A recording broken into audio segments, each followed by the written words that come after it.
ਤਸਵੀਰਾਂ ਦੇਖ ਕੇ ਤੁਸੀਂ ਸਮਝ ਗਏ ਹੋਵੋਗੇ ਕਿ ਅਸੀਂ ਕਿਸੇ ਇਤਿਹਾਸਕ ਜਗ੍ਹਾ ਤੇ ਮੌਜੂਦ ਹਾਂ। ਜੀ ਹਾਂ, ਬਿਲਕੁਲ ਅਸੀਂ ਇਸ ਸਮੇਂ ਮੌਜੂਦ ਹਾਂ ਬਠਿੰਡਾ ਦੇ ਗੁਰਦੁਆਰਾ ਕਿਲ੍ਹਾ ਮੁਬਾਰਕ।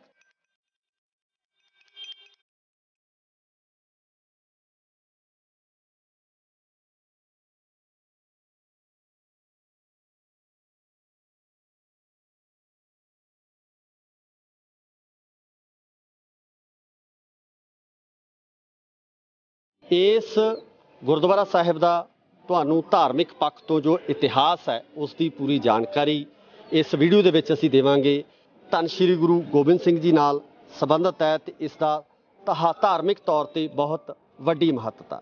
ਤੇ ਜੇ ਹਿਸਟਰੀ ਦੇ ਪੱਖ ਤੋਂ ਗੱਲ ਕਰੀਏ ਤਾਂ ਮੁਗਲ ਦੇ ਸਾਮਰਾਜ ਦੇ ਵਿੱਚ ਇਸ ਕਿਲੇ ਦੀ ਬਹੁਤ ਜ਼ਿਆਦਾ ਮਹੱਤਤਾ ਰਹੀ ਆ। ਬਠਿੰਡਾ ਜਦੋਂ ਸਥਾਪਿਤ ਹੋਇਆ ਤਾਂ ਉਸ ਬਠਿੰਡੇ ਨੂੰ ਬਠਿੰਡਾ ਨਾਂ ਜੋ ਦਿੱਤਾ ਗਿਆ ਉਹ ਵੀ ਇਸ ਕਿਲੇ ਦੇ ਨਾਲ ਰਲਦਾ ਮਿਲਦਾ ਜਾਂ ਕਹਿ ਲਈਏ ਜੁੜਦਾ ਵੀ ਹੈ। ਇਹ ਸਾਰੀ ਜਾਣਕਾਰੀ ਤੁਹਾਨੂੰ ਅਸੀਂ ਇਸ ਵੀਡੀਓ ਦੇ ਵਿੱਚ ਦੇਵਾਂਗੇ। ਇਸ ਵੀਡੀਓ ਨੂੰ ਲਗਾਤਾਰ ਦੇਖਦੇ ਰਹਿਣਾ।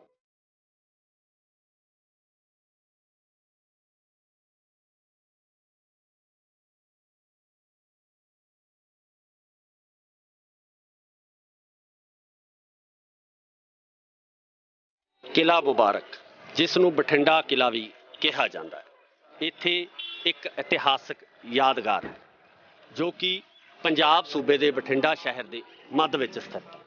ਕਿਲ੍ਹਾ ਮੁਬਾਰਕ ਸਦੀਆਂ ਤੋਂ ਪੰਜਾਬ ਰਾਜ ਦੁਆਰਾ ਸਤਾਏ ਗਏ ਕਈ ਯੁੱਧਾਂ ਦਾ ਗਵਾਹ ਵੀ ਰਿਹਾ, ਕਿਉਂਕਿ ਇਹ ਸ਼ਾਨਦਾਰ ਕਿਲ੍ਹਾ ਉੱਤਰ ਪੱਛਮੀ ਮਾਰਗ 'ਤੇ ਸਥਿਤ ਹੈ। ਇਸ ਨੂੰ ਤਾਬਰੇ ਹਿੰਦ ਜਾਂ ਭਾਰਤ ਦਾ ਗੇਟਵੇ ਵੀ ਕਿਹਾ ਜਾਂਦਾ ਹੈ।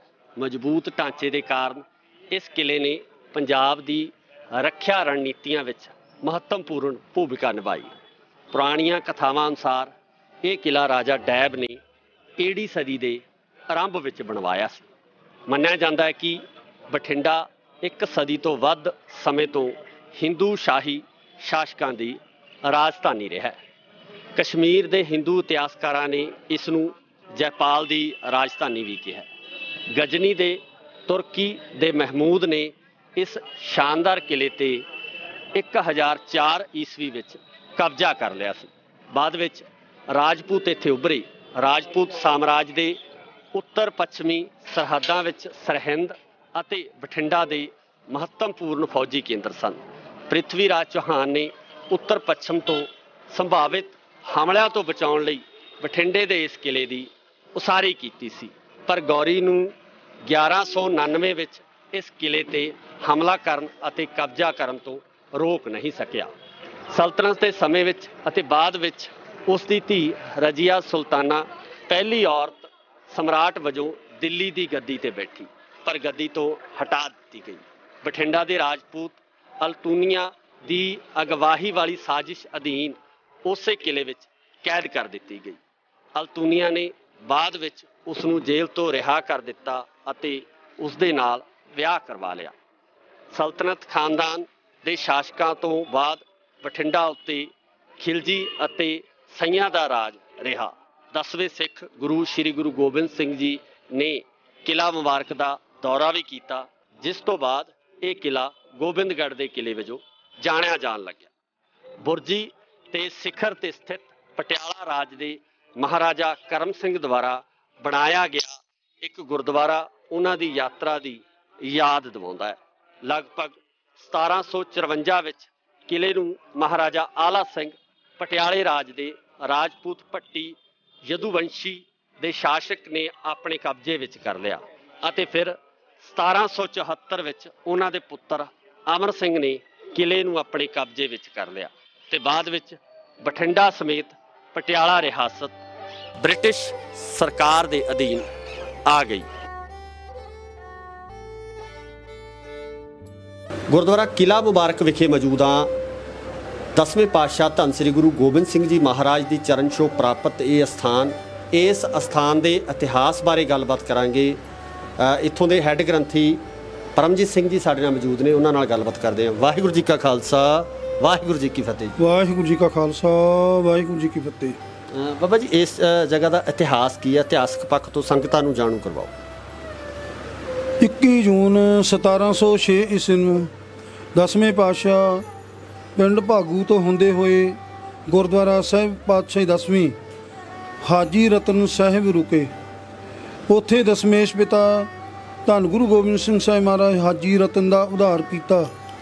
ਤੋ ਸ਼ਹਿਰ ਦੀ ਸੰਗਤ ਉੱਥੇ ਪਹੁੰਚੀ। ਸੋ ਮਹਾਰਾਜ ਨੂੰ ਕਹਿਣ ਲੱਗੇ, ਮਹਾਰਾਜ ਤੁਸੀਂ ਉਜਾੜ ਦੇ ਵਿੱਚ ਬੈਠੇ ਹੋ। ਮਹਾਰਾਜ ਕਹਿੰਦੇ ਸਾਨੂੰ ਤਾਂ ਸਾਰਾ ਹਰਿਆ ਭਰਿਆ ਲੱਗ ਰਿਹਾ। ਦਸਮੇਸ਼ ਪਿਤਾ ਧੰਨ ਗੁਰੂ ਗੋਬਿੰਦ ਸਿੰਘ ਕਹਿੰਦੇ, ਮਹਾਰਾਜ ਦੱਸੋ ਭਾਈ, ਜਿੱਥੇ ਸਾਨੂੰ ਕਹਿੰਦੇ ਆਪਾਂ ਉੱਥੇ ਚੱਲ ਵੜਦੇ ਹਾਂ। ਇਸ ਪਾਵਨ ਸਥਾਨ 'ਤੇ ਗੁਰੂ ਸਾਹਿਬ ਪਹੁੰਚੇ ਅਤੇ ਮਹਾਰਾਜ ਨੇ ਪੁੱਛਿਆ, ਦੱਸੋ ਭਾਈ ਤੁਹਾਨੂੰ ਕੋਈ ਦੁੱਖ ਤਕਲੀਫ ਤਾਂ ਨਹੀਂ? ਅਤੇ ਸੰਗਤਾਂ ਕਹਿਣ ਲੱਗੇ, ਮਹਾਰਾਜ ਇੱਥੇ ਇੱਕ ਕਾਣਾ ਦਿਓ ਰਹਿੰਦਾ ਹੈ, ਉਸ ਤੋਂ ਅਸੀਂ ਬਹੁਤ ਤੰਗ ਹਾਂ, ਉਹ ਸਾਨੂੰ ਬਹੁਤ ਤੰਗ ਕਰਦਾ ਹੈ। ਸੋ ਮਹਾਰਾਜ ਨੇ ਉਹ ਕਾਣੇ ਦੋ ਨੂੰ ਘੇਰਿਆ। ਦੱਸ ਭਾਈ ਤੂੰ ਕਿਉਂ ਲੋਕਾਂ ਨੂੰ ਤੰਗ ਕਰਦਾ ਹੈ? ਉਹ ਕਹਿੰਦਾ, ਮਹਾਰਾਜ ਮੈਂ ਬਹੁਤ ਚਿਰਾਂ ਤੋਂ ਭੁੱਖਾ ਰਹਿ ਰਿਹਾ। ਸੋ ਮਹਾਰਾਜ ਜੀ ਨੇ ਤੇਰੀ ਭੁੱਖ ਨਿਵਰਤ ਕਰਤੇ ਆਂਦੇ, ਮਹਾਰਾਜ ਮੈਂ ਸਦਾ ਵਾਸਤੇ ਚਲੇ ਜਾਊਂਗਾ। ਸੋ ਮਹਾਰਾਜ ਅੰਤਰ ਧਿਆਨ ਹੋਏ। ਪਿੰਡ ਨੱਤ ਮਗੇਰ ਹੈ, ਉੱਥੋਂ ਦੇ ਇੱਕ ਝੋਟਾ ਹੁੰਦਾ ਸੀ, ਮਤਲਬ ਸੋ 5 ਸਿੰਘਾਂ ਨੂੰ ਮਹਾਰਾਜ ਨੇ 5 ਭਾਈ ਮੈਲਾਗਰ ਸਿੰਘ ਨੂੰ ਚਿੱਠੀ ਲੈ ਕੇ ਦੇਤੀ, ਜਾਓ ਭਾਈ ਸੋ ਉਹ ਝੋਟੇ ਨੂੰ ਲੈ ਕੇ ਆਓ। ਉੱਥੋਂ ਦੇ ਲੋਕਾਂ ਨੇ ਸੋ ਦਸਮੇਸ਼ ਪਿਤਾ ਦੀਆਂ ਜੋ ਸੰਗਤਾਂ ਪਹੁੰਚੀਆਂ ਸੀਗੀਆਂ, ਸੋ ਕੋਈ ਊਠਾਂ 'ਤੇ, ਕੋਈ ਘੋੜਿਆਂ 'ਤੇ, ਕੋਈ ਦੇਖਦੇ ਆ ਵੀ ਲੰਮੇ ਕਛਹਿਰਿਆਂ ਵਾਲੇ ਕੀ ਕਰਦੇ ਆ ਜੀ। ਸੋ ਝੋਟਾ ਛੱਪੜ ਦੇ ਵਿੱਚ ਬੈਠਾ ਸੀ। ਉੱਥੇ ਜੋ ਸੰਗਤਾਂ ਪਹੁੰਚੀਆਂ, ਸੋ ਭਾਈ ਮੈਲਾਗਰ ਸਿੰਘ ਨੇ ਆਵਾਜ਼ ਲਗਾਈ, ਭਾਈ ਦਸਵੇਂ ਪਾਤਸ਼ਾਹ ਧੰਨ ਗੁਰੂ ਗੋਬਿੰਦ ਸਿੰਘ ਸਾਹਿਬ ਮਹਾਰਾਜ ਨੇ ਤੈਨੂੰ ਬਠਿੰਡਾ ਵਿਖੇ ਬੁਲਾਇਆ। ਜਿਹੜਾ ਝੋਟਾ ਮਾਰਦਾ ਸੀਗਾ ਉਹੀ ਨਮਸਕਾਰ ਕਰਕੇ ਅੱਗੇ ਅੱਗੇ ਚੱਲ ਪਿਆ। ਇਸ ਪਾਵਨ ਸਥਾਨਾਂ 'ਤੇ ਜਦੋਂ ਝੋਟਾ ਪਹੁੰਚਿਆ, ਸੋ ਭਾਈ ਮੈਲਾਗਰ ਸਿੰਘ ਨੂੰ ਬੇਨਤੀ ਕੀਤੀ, ਭਾਈ ਇੱਕੋ ਸ੍ਰੀ ਸਾਹਿਬ ਨਾਲ ਇਸ ਦੀ ਮੁਕਤੀ ਕਰ ਦਿਓ। ਸੋ ਭਾਈ ਮੈਲਾਗਰ ਸਿੰਘ ਨੇ ਇੱਕੋ ਸ੍ਰੀ ਸਾਹਿਬ ਦੇ ਵਾਰ ਦੇ ਨਾਲ ਉਸ ਦੀ ਮੁਕਤੀ ਕਰਤੀ। ਝੋਟੇ ਨੂੰ ਕਿਹਾ, ਮਹਾਰਾਜ ਨੇ ਵੀ ਲੈ ਭਾਈ ਆਪਦੀ ਭੁੱਖ ਨਿਵਰਤ ਕਰ ਲੈ। ਭੁੱਖ ਨਿਵਰਤ ਕੀਤੀ। ਸੋ ਮਹਾਰਾਜ ਨੇ ਝੋਟੇ ਨੇ ਹੱਥ ਬੰਨ੍ਹ ਕੇ, ਦੱਸੋ ਮਹਾਰਾਜ ਹੁਣ ਮੈਨੂੰ ਸੇਵਾ ਦੱਸੋ। ਮਹਾਰਾਜ ਦਿਓ ਨੂੰ ਕਿਹਾ, ਵਾਹਿਗੁਰੂ ਦਿਓ ਨੂੰ ਕਿਹਾ, ਦੱਸੋ ਮੈਨੂੰ ਸੇਵਾ ਦੱਸੋ। ਸੋ ਮਹਾਰਾਜ ਕਹਿੰਦੇ, ਜਾਓ ਭਾਈ ਹੁਣ ਤੁਸੀਂ ਸਰਹੰਦ ਫਤਿਹ ਕਰ ਦਿਓ ਜਾ ਕੇ। ਇਸ ਪਾਵਨ ਸਥਾਨ ਦਾ ਇਹ ਇਤਿਹਾਸ ਹੈ। ਦੂਰ ਦੁਰਾਡਿਆਂ ਤੋਂ ਸੰਗਤਾਂ ਇੱਥੇ ਪਹੁੰਚਦੀਆਂ ਹੈ। ਸੋ ਹੁਣ 6ਵੇਂ ਪਾਤਸ਼ਾਹ ਸਾਹਿਬ ਸ਼੍ਰੀ ਗੁਰੂ ਹਰਗੋਬਿੰਦ ਸਾਹਿਬ ਮਹਾਰਾਜ ਦਾ ਜੋ ਕੱਲ੍ਹ ਨੂੰ ਪ੍ਰਕਾਸ਼ ਪੁਰਬ ਆ ਰਿਹਾ ਹੈ, ਉਸ ਸੰਬੰਧ ਵਿੱਚ ਦਰਬਾਰ ਸਾਹਿਬ ਦੇ ਵਿੱਚ ਸ਼੍ਰੀ ਅਖੰਡ ਪਾਠਾਂ ਦੇ ਪ੍ਰਵਾਹ ਚੱਲ ਰਹੇ ਹਨ। ਬੇਅੰਤ ਸੰਗਤਾਂ ਨੇ ਸੋ ਕੱਲ੍ਹ ਨੂੰ ਇਸ ਪਾਵਨ ਸਥਾਨਾਂ 'ਤੇ ਪਹੁੰਚਣਾ ਹੈ। ਸੋ ਮਿੱਸੇ ਪ੍ਰਸ਼ਾਦਿਆਂ ਦਾ ਲੰਗਰ ਚੱਲਣਾ ਹੈ। ਮਿੱਸੇ ਪ੍ਰਸ਼ਾਦਿਆਂ ਦਾ ਲੰਗਰ ਨਾਲ ਅਚਾਰ ਮੱਖਣ ਇਤਆਦਿ ਚੱਲਣਾ। ਤਕਰੀਬਨ ਸਾਰੀ ਦਿਹਾੜੀ ਇਸ ਪਾਵਨ ਸਥਾਨ 'ਤੇ ਲੰਗਰ ਮਿੱਸੇ ਪ੍ਰਸ਼ਾਦਿਆਂ ਦਾ ਚੱਲਣਾ ਹੈ।